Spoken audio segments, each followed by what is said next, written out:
किरकोळ कारणावरून पोलीस आणि उमेदवार प्रतिनिधी यांच्यामध्ये बाचाबाची झालेली आहे।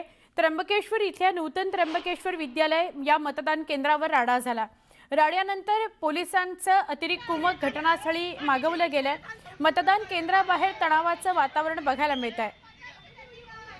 आमचे प्रतिनिधी लक्ष्मण घाटोळ यांना विचारूया। लक्ष्मण, नेमका काय प्रकार आहे? किती वाजताच्या दरम्यान ही घटना घडली आहे? बाचाबाची झाली आहे, राडा झालाय, कारण काय?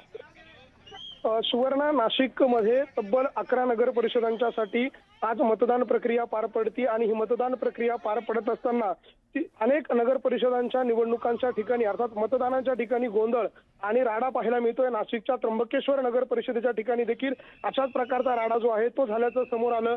त्यानंतर पुन्हा नाशिकच्या सिन्नर नगर परिषदेच्या ठिकाणी देखील आताच राडा झाल्याचं समोर आलेलं आहे। त्या ठिकाणी देखील अजित पवारांच्या राष्ट्रवादीने भाजपच्या पदाधिकाऱ्यांवरती आरोप केले, पैसे वाटपाचा आरोप केलेला आहे आणि त्यामुळे त्या ठिकाणी देखील गोंधळ निर्माण झाला। पोलीस जे आहे त्या ठिकाणी आता मतदान केंद्राच्या बाहेर यायला सुरुवात झालेली आहे। तर तिसरीकडे म्हणजे भगूर नगर परिषदेच्या मतदानाच्या ठिकाणी देखील गोंधळ उडाल्याचं पाहायला मिळतं। काही बोगस मतदार जे आहे ते आणण्यात आलेले आहे, अशा प्रकारचा आरोप शिंदेच्या शिवसेनेच्या पदाधिकाऱ्यांनी केला आणि या पदाधिकाऱ्यांनी देखील मतदान केंद्रांवरती जाऊन या मतदारांना बाहेर काढण्याची मागणी जी आहे ती निवडणूक निर्णय अधिकारी आणि पोलिसांकडे गेली।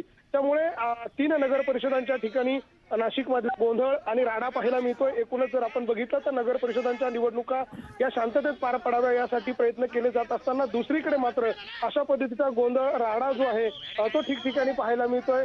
भगूर नगर परिषदेच्या ठिकाणी आता पोलिसांनी अतिरिक्त पोलीस कुमक जे आहे ती बोलवल्याचं आपल्याला दृश्यांमध्ये पाहायला मिळतंय। त्र्यंबकेश्वरमध्ये देखील अशाच स्वरूपाचा राडा आहे।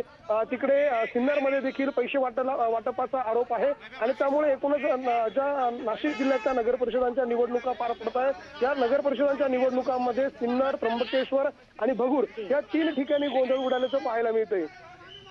नक्की महत्त्वाची ही बातमी आहे। पोलीस आणि उमेदवारांमध्ये केंद्रावरच राडा झाला। त्र्यंबकेश्वर मतदान केंद्राची ही दृश्य आपण बघतोय। पोलीस आणि उमेदवारांमध्ये बाचाबाची झालेली आहे। मग लक्ष्मण, आता काय परिस्थिती आहे? उमेदवारांमध्ये बाचाबाची झाली, धक्काबुक्की झालेली आपण बघतोय।